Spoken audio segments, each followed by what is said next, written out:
భలే చెప్పేస్తున్నారమ్మా మీరా.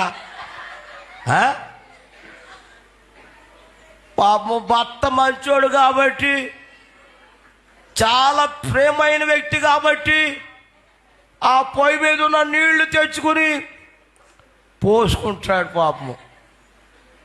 ఏమే కొంచెం అన్నం పెట్టా, ఇదిగో ఇందాకే చెప్పాను, నేను ఎక్కడి నుంచి లేకలేను, బల మీద ఎట్టేశాను, కూర అన్నం ప్లేటు గరిటి అన్నీ పెట్టేసుకున్నాను, నువ్వు వడ్డించుకుని తినేసి నువ్వు పడుకో. మంచోడు కాబట్టి పాపం ఎవరో కొద్ది నోరిప్పి చెప్పండి అమ్మా.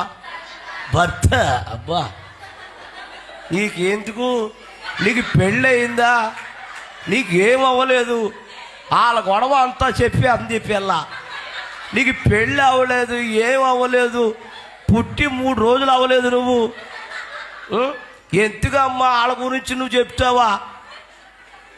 స్తోత్రం చెప్పండి గట్టిగా. మంచోడు కాబట్టి ఎవరో చెప్పరమ్మా. మంచోడు కాబట్టి పెట్టుకుని తిని పడుకున్నాడు.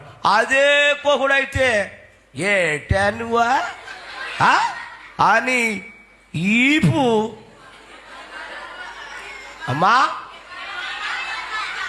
విమానం మోత అటు ఎలా తెలుసు మీకు?